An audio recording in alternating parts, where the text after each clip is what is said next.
And so our research shows that you can make your brain work better in 4 days if you understood a formula on how to do that.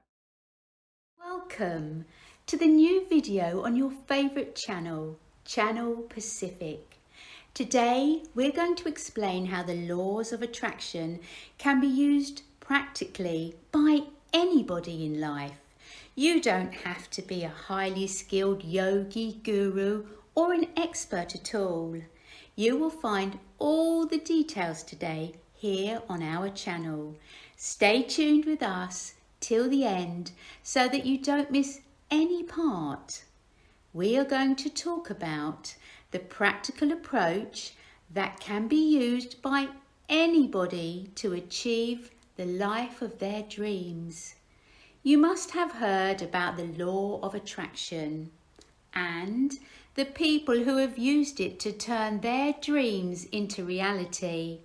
It might seem overwhelming and complicated, but today we're going to explain how it's rather simple and demystify it. Just similar to the way our brain is able to understand the things in our surroundings, to the laws of nature, we understand things by the explanation of physics, chemistry, and biology. That makes sense to us, and everything starts to seem easy.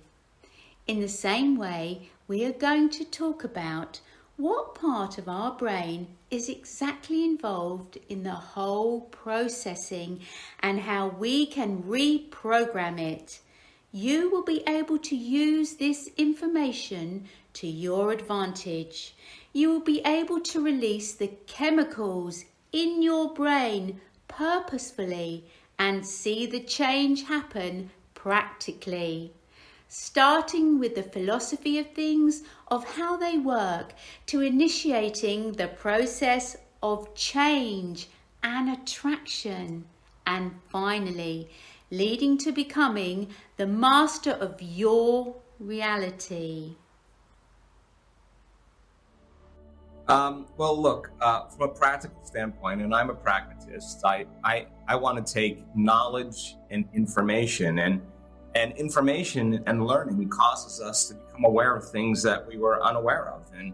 And consciousness is awareness. Awareness is paying attention. So people do the best with what they think is available. And if they don't know something is available, they'll never make a new choice. So my interest is to combine different realms of science: quantum physics, neuroscience, neuroendocrinology, psychoneuroimmunology, the mind-body connection, electromagnetism, epigenetics, build a model.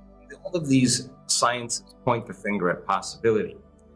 And if you give people right information and they can learn that information, when they learn that information, they make connections in their brain. That's what learning is. But the research shows that if you don't repeat that information, if you don't review it, if you don't think about it over and over again, those circuits prune apart within hours or days. So if we get a community of people together and give them that proper information, and science is the contemporary language of mysticism. It's what science is what demystifies the mystical.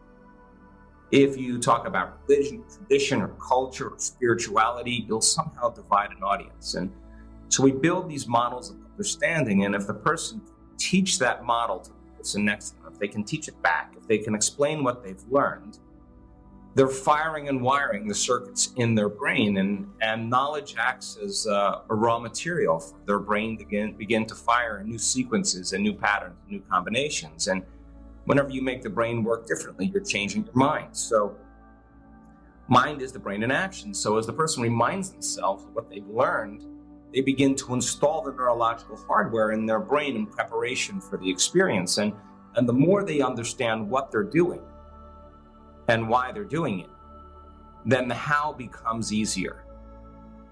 So then once you understand why you're doing it, then you assign meaning to it and you turn on your prefrontal cortex, and now you have an intention. Now, if you can get your behaviors to match your intentions and your actions equal to your thoughts, If you can get your mind and body working together, you're going to have an experience. Now, the application, the personalization, the demonstration, the initiation of that theory, of that philosophy, when done properly, when your actions match your thoughts, you'll run into a new experience. And now the experience then enriches the circuits in your brain, and you're beginning to change even more. And the moment those networks of neurons string into place, the brain makes a chemical, and that chemical is called a feeling or an emotion.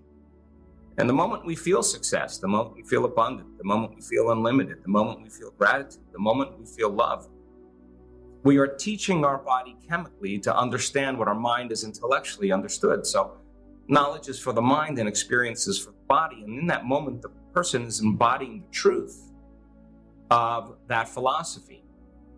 And they begin to signal new genes that begins to change their biology, because it's the environment that signals the gene. And the end product of an experience in the environment is an emotion. So what we're doing now is we're beginning to select and instruct new genes, and genes make proteins, and the body begins to change. And you begin to embody the truth of that information. You're becoming it. You're becoming that knowledge. So if you can repeat it over and over again, whatever it is that you're learning, the repetition of the experience neurochemically begins to condition the mind and body to begin to work as one. And then when you've done something so many times that the body now knows how to do it better than the conscious mind, now you've mastered that knowledge. Now it's innate in you. It's automatic. It's second nature. It's easy. You've literally become it. You're in a new state of being. So I teach people how to take knowledge or information and go from philosopher to initiate to master, from knowledge to experience to wisdom, to mind, the body, the soul, from thinking to doing to being, to learning it with your head, applying it with your hands, and knowing it bit by heart.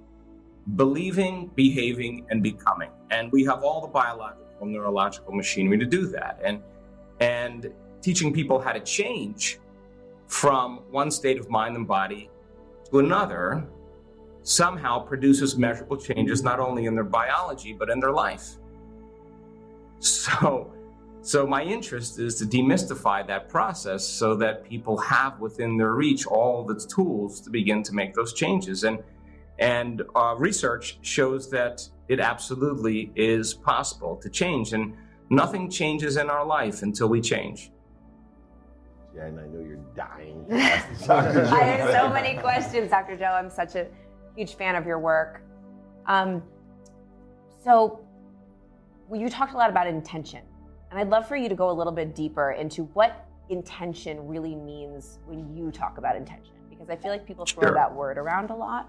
And how do you really come up with a true intention that is going to change your way of being? That's a great question. And we have this part of our brain called the frontal lobe. It's the crowning achievement of the human being. It's what separates us from all other species. 40% of the entire brain, and it's the brain's creative center. It's where we have attention. It's where we have intention. It's where we have free will. It's where we invent and we speculate and we think of new possibilities. It causes us to restrain our emotional reactions and have a conscience, be conscious, or observe really how we are. We can see ourselves. That's self-reflection or self-awareness. So many people wait for a crisis in their life. They wait for a disease or diagnosis or trauma to decide, oh my God, I have to really start to make some changes in my lifestyle, my behaviors, and my beliefs, or whatever. So they ask these questions to themselves, like, what would it be like to be healthy, to be in shape? What would it be like to be wealthy? What would it be like to be in a loving relationship? What would it be like to have a mystical experience? And we do this naturally. We begin to consume information that really is related to someone else who's done it or has the experience, and they're actually talking about how they created that experience.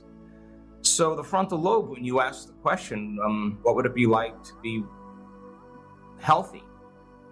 It has connections to all other parts of the brain, and it's like a symphony leader, a CEO, a boss. It looks out over the landscape of the entire brain, and it starts to call up different networks of neurons that are associated with that question. And it begins to seamlessly piece them together to create a new possibility, a new idea, a new way of being. And your brain freezes a frame and creates an image or a model. And that's called intention.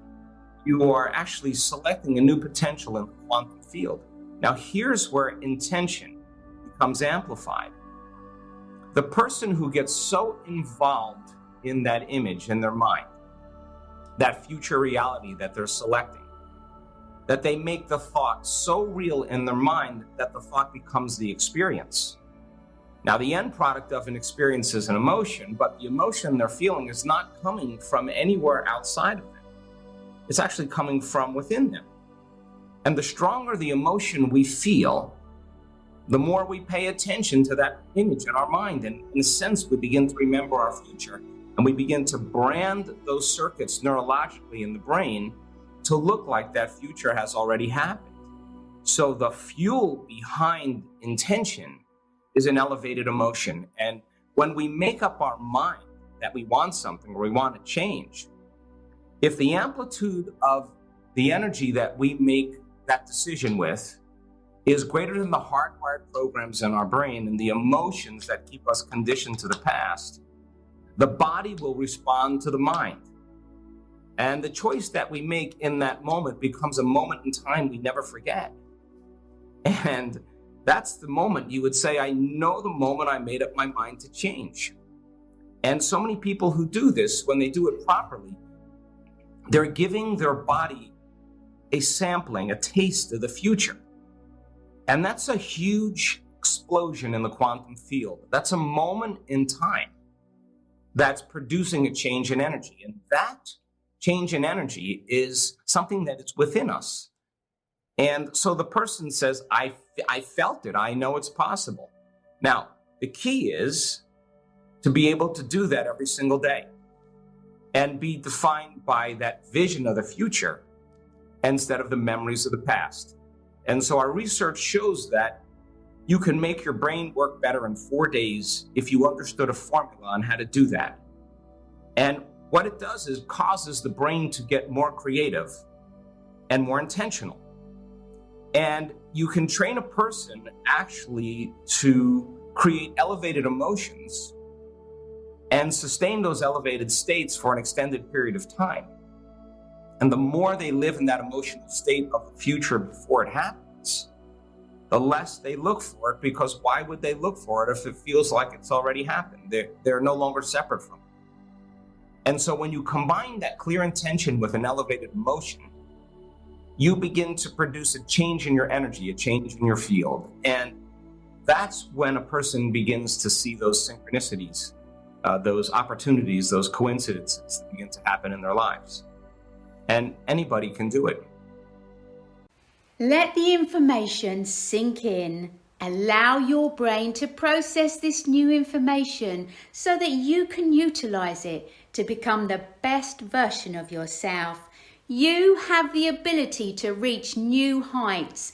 You have the ability to achieve success in your life. Start with a small change. Remember to understand what it is that you are changing and why it is that you want to change it. Then only the process of using the law of attraction as how you can change it will become natural to you. Allow the feelings to flow in. Allow the signals to create new genetic information. Let the change happen with you. The more you wire and fire your neurological connections, the more you will become the master of your life. Keep working to strengthen the connections of your mind, your body and soul. Become mindful of your surroundings. Remember to bring the change into your life. All the biological and neurological machinery is already available to you. You just have to believe in being able to utilize it to your full potential. Set the right intention and let it amplify to become your reality. Stay consistent with these actions and see the magic unfold Finally, don't forget to subscribe to our channel and hit the bell icon so that you don't miss any notifications from our channel or the latest updates about the law of attraction. Like this video and share it with friends to help them understand too the law of attraction in a better way. We will see you in the next video. Till then, keep working towards your goals. Keep attracting the positive vibes.